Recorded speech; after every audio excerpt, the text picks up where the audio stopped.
Most people's idea of becoming spiritual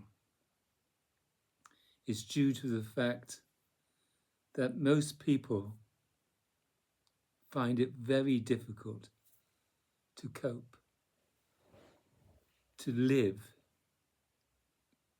in and amongst other people.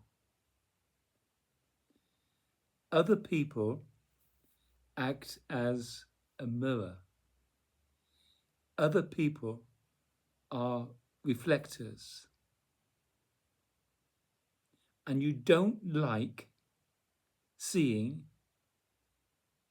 how you behave and how you function in and amongst other people. So you decide to become spiritual. You look into religion. You look for the answers. And you decide to take up some practices. But majority of these practices are done in isolation.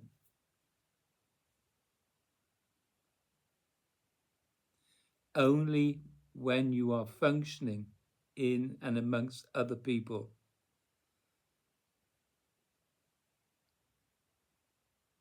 are you able to see truly what you're up to.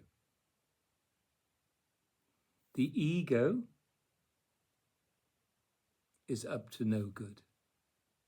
The ego is always defending him or herself. The ego cannot be pure love. Pure love is non-ego, non-egoic. It's not about self-fulfillment. It's about self-transcendence. So no matter how you are, what feelings you have, what thoughts you have about another person, you practice loving in that moment. Not necessarily loving the other person. It's very difficult to love another person because that other person is being, no doubt, egoic. But you can be love in that moment. No matter what is arising, you can, if you choose to commune with love, then you will be love in that moment.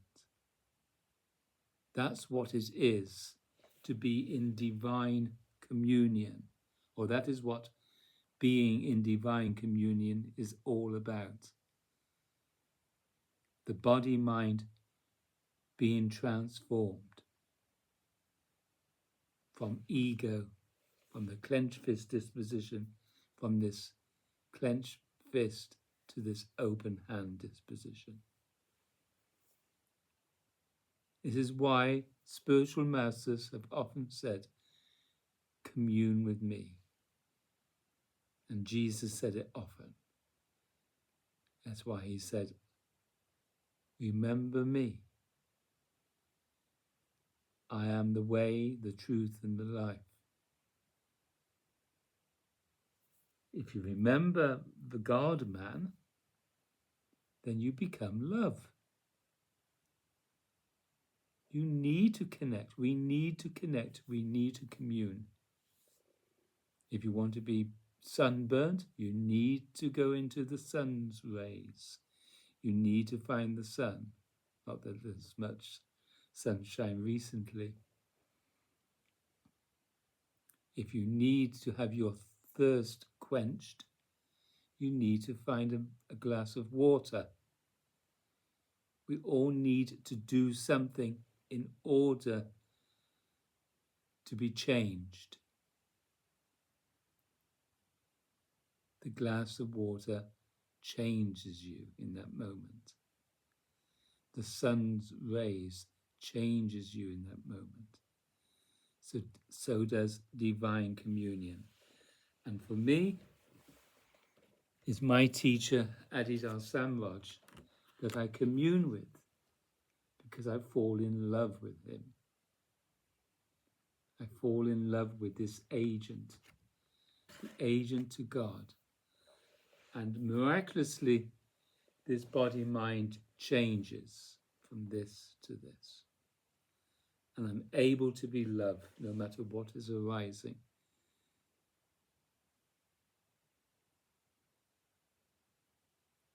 So while I'm with other people, as the ego, I can be irritated and frustrated and feel annoyed and feel hateful even, and feel like punishing the other, getting angry. That's all egoic horribleness. Now, Adidar says in this wonderful essay, which I'll record,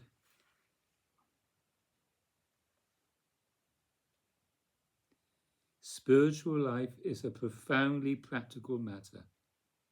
Spiritual life involves a profound transformation of one's relational existence.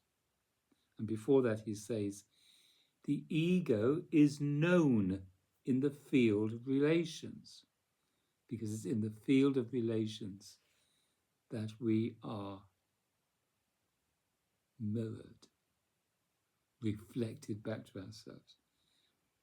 The ego is nothing other than a disease in the field, a dis-ease or disease in the field of relations. Therefore, the ego is to be understood there in that moment and transcended in that love communion. The overcoming of this disease of feeling, then, is to be demonstrated in the field of relations. So it breaks through, it cuts through your egoic patterns and tendencies. These egoic patterns and tendencies are not love. They are patterns of unlove. The ego can never be love. Never. It can pretend to be love. It can manipulate and have full of strategies, a strategic life of getting other people, manipulating other people to satisfy you, etc.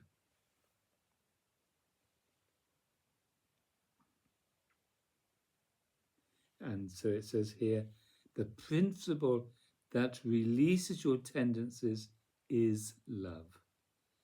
The granting of it and the accepting of it from another.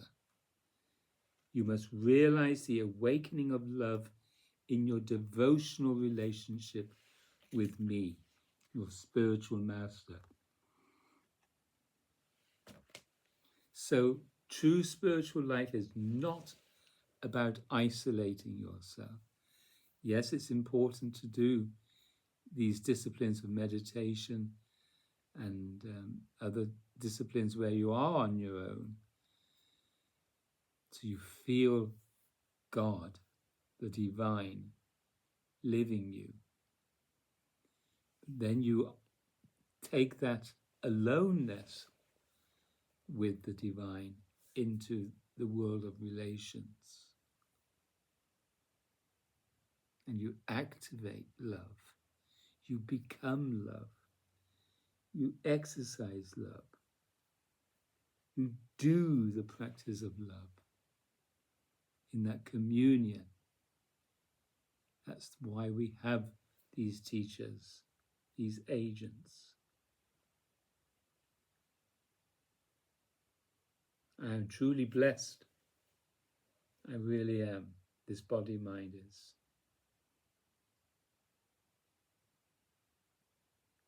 We have to find out that the ego, this egoic activity, is not good. It's ugly. It's being, I'm afraid, not very pleasant to say, but you've got to realize one is a bastard or even a bitch from this disposition. It's not nice. And we know it's not nice. And that's why we take on a practice that transcends. And the only way is to love. If that's what you're about, then I'm happy for you. That's what I'm about. The ego isn't about that. But the heart is the heart intention. It's a graceful happening.